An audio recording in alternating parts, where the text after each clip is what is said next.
नमस्कार साथियों, स्वागत आप सभी का सौदा घर के आज के इस नए वीडियो में। साथियों, आज बात करेंगे पुणे रियल एस्टेट में आ रहे स्लोडाउन और हाउसिंग सेल्स में हुए गिरावट के बारे में। साथ ही साथ यह भी समझने की कोशिश करेंगे क्या प्राइसेस बढ़ेंगे या घटेंगे, किस तरीके का मार्केट रहेगा, फ्यूचर कैसा रहेगा, आपको खरीदना चाहिए, रुकना चाहिए या क्या करना चाहिए।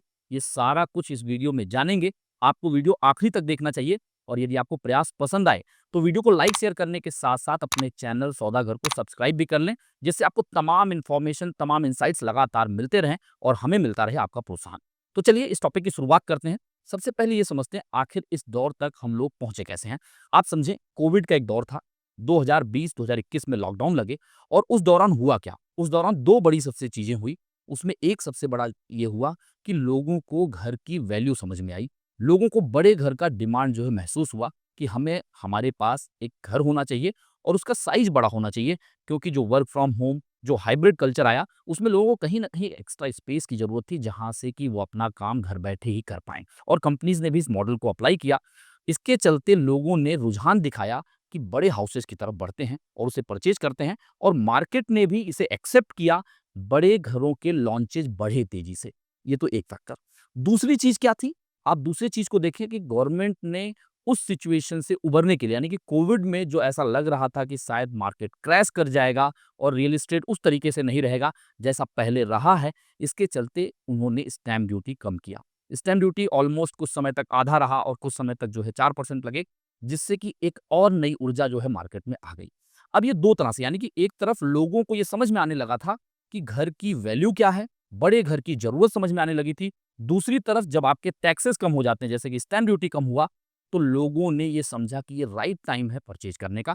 और धीरे-धीरे होता क्या गया, जैसे-जैसे डिमांड आती गई, यहाँ पे सप्लाई चेन बनता गया और रेट लगातार बढ़ते गए और आज इस सिचुएशन पे हम लोग आ चुके हैं कि लगातार जो रेट बढ़ता हुआ आ रहा था, अब कहीं न कहीं स्लो डाउन जैसा दिख रहा है। और अगर आप इस कैलेंडर ईयर का जो सेल्स डेटा देखेंगे, तो अबाउट 6% जो है, वो दिखा रहा है पिछले साल के मुकाबले कम।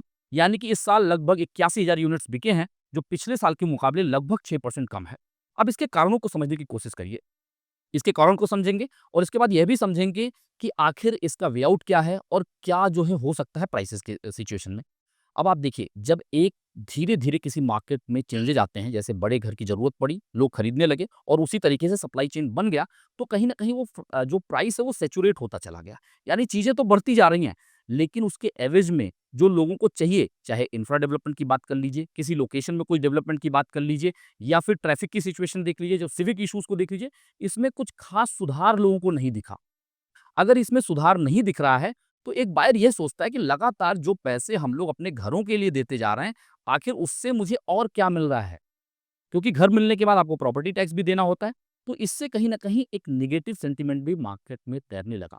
दूसरी चीज़ अगर आप देखें, लोगों की जो अफोर्डेबिलिटी थी, वो कहीं न कहीं ड्रॉप हुई, क्योंकि लगातार आपके रेट बढ़ते जा रहे हैं, पर उस रेशियो में अफोर्डेबिलिटी नहीं बढ़ रही है। और अगर अफोर्डेबिलिटी नहीं बढ़ रही है और प्राइसेज़ लगातार ऊपर जा रहे हैं और लोगों के मन में कॉन्फिडेंस नहीं आ रहा। कॉन्फिडेंस क्यों नहीं आ रहा है? आप किसी भी रोड पे चले जाएँ, आपको ट्रैफिक देखने को मिलता है, पॉटहोल्स देखने को मिलते हैं, नई फ्लाईओवर्स आपको देखने को नहीं मिलता है और जो एक शॉर्टेज है, चाहे वो ट्रैफिक पुलिस को देख लीजिए, उनकी संख्या कहीं न कहीं कम है। इन सारे क्षेत्रों में गवर्नमेंट कहीं न कहीं फ्लॉप दिख रही है। साथ ही साथ अगर आप देखें जो सिविक इश्यूज़ हैं, ऐसा भी अभी देखने में आया, हमने न्यूज़ भी कवर किया कि सोसाइटीज़ में अनट्रीटेड वाटर सप्लाई कर दिया गया। वाटर सप्लाई चेन ही नहीं मौजूद है कॉर्पोरेशन की तरफ से।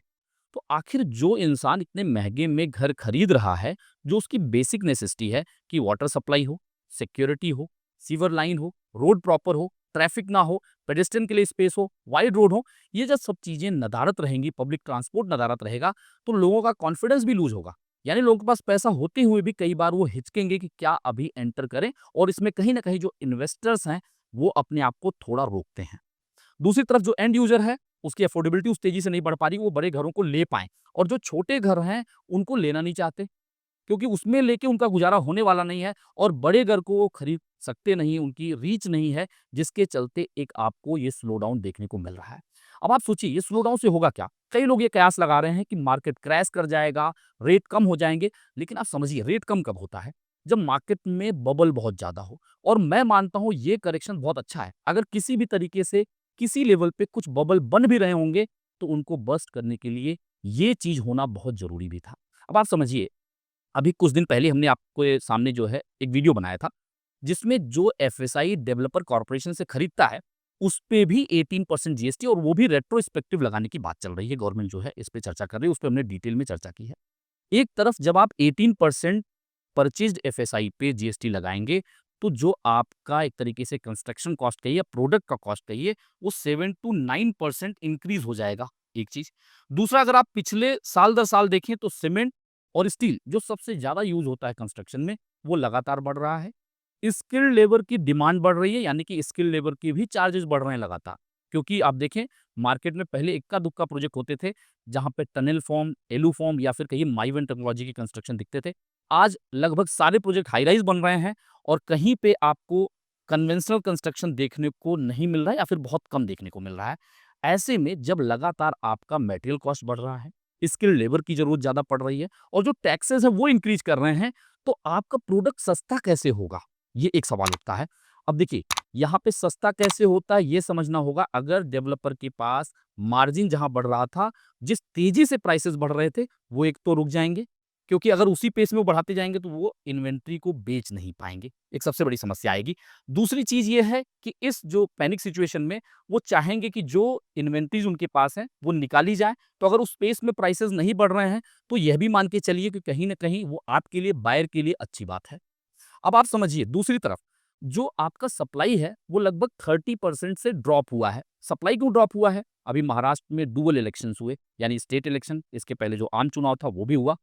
जो अप्रूवल, चाहे आप एनवायरनमेंट क्लियरेंसेस की बात कर लीजिए, चाहे आप सैंक्शनिंग की बात कर लीजिए, फिर चाहे महारेरा अप्रूवल, जो आपके अप्रूवल्स आते हैं उसके बाद आप महारेरा में सारे डॉक्यूमेंट्स डालते हैं और महारेरा का भी अप्रूवल आप लोग लेते हैं, यानी डेवलपर्स।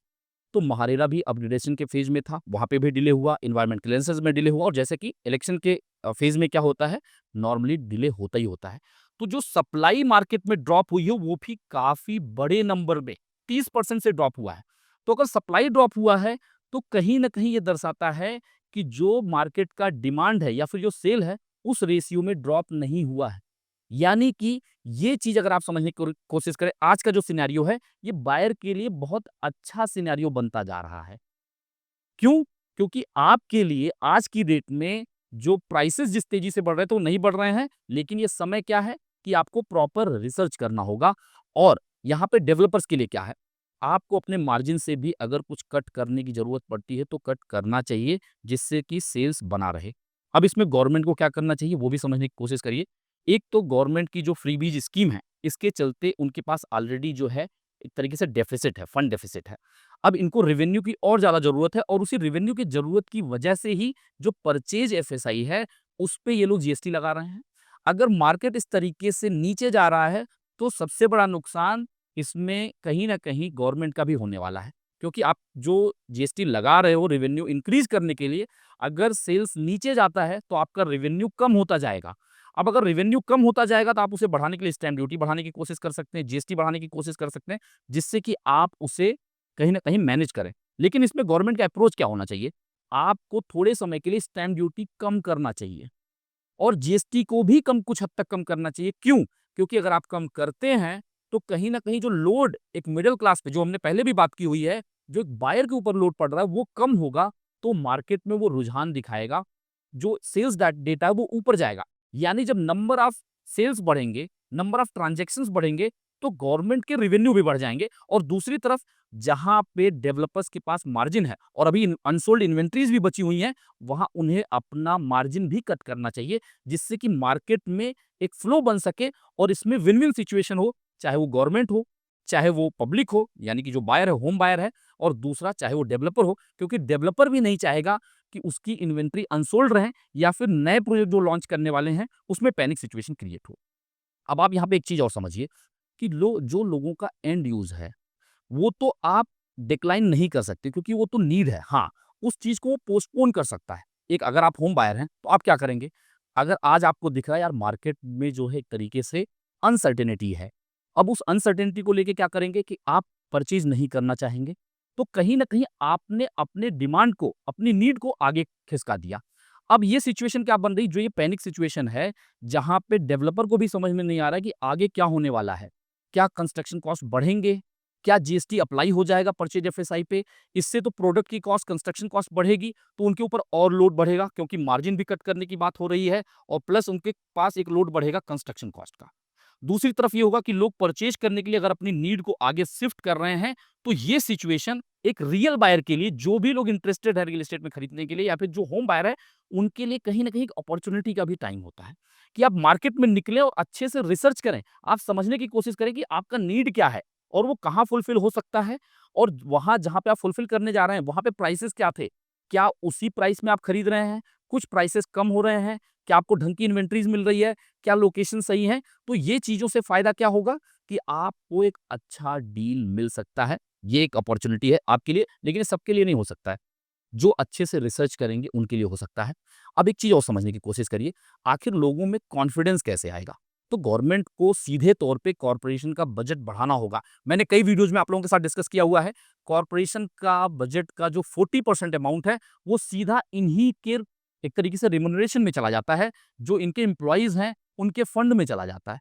उनको सैलरी देना और तमाम जो चीज़ें रहती हैं, छोटे-मोटे जो रिपेयर्स रहते होंगे, यानी कि अगर आपका 8,000 करोड़ का बजट है, तो लगभग 3,200 साढ़े 3,000 करोड़ रुपए तो आपका ऐसे ही चला गया। अब आपके पास बचे 5,000 करोड़, साढ़े 4,000 करोड़। अब इसमें आप लोग क्या करेंगे? इसमें फिर होगा क्या कि लैंड एक्विजिशन की बात आएगी तो शायद लैंड एक्विजिशन नहीं हो पाएगा। फिर इसमें ये भी कोशिश करते हैं कि हम लोग कॉर्पस क्रिएट करें, फिर हम लोग पाइपलाइन बनाएँ, कहीं पे रोड मैप बनाएँ, फिर पाइपलाइन आएगा तो फिर वाटर सप्लाई का सोचेंगे। ये सब चीज़ों के लिए अगर कॉर्पोरेशन का फंड बढ़ाया जाता है, बजट बढ़ाया जाता है, तो तेज़ी से लैंड एक्वायर किए जाए जो एक तरीके से मिसिंग लिंक है। मैंने कई बार इस पे भी चर्चा की हुई है कि रोड अधूरे बने हुए हैं, उनको कंप्लीट किया जाए। ट्रैफिक पुलिस की संख्या बढ़ाई जाए, प्लस जो वाटर सप्लाई चेन है इसको और ज़्यादा स्ट्रॉन्ग किया जाए क्योंकि इसमें कॉर्पोरेशन की कमी है। अगर किसी सोसाइटीज़ में अनट्रीटेड वाटर सप्लाई किया जा रहा है, तो आखिर जो रेज़िडेंट है, जो बायर है, उसका कॉन्फिडेंस लूज़ होगा या बढ़ेगा? ज़ाहिर-सी बात है लूज़ होगा। तो इसमें किसकी ज़िम्मेवारी सबसे बड़ी है? इसमें कॉर्पोरेशन की कहीं न कहीं जो है फेल्योर है कि आप इस चीज़ को मैनेज नहीं कर पा रहे हैं। आप अगर प्राइम लोकेशन में वाटर सप्लाई नहीं कर पा रहे हैं, नए लोकेशंस को आप अपने अंदर जो है ले रहे हैं, वहाँ पे प्रॉपर्टी टैक्स भी बढ़ा रहे हैं, तो ये आपकी ज़िम्मेदारी है कि वहाँ पे बेसिक जो सिविक इश्यूज़ हैं, जो सिविक नीड है, उसे आप फुलफ़िल करिए।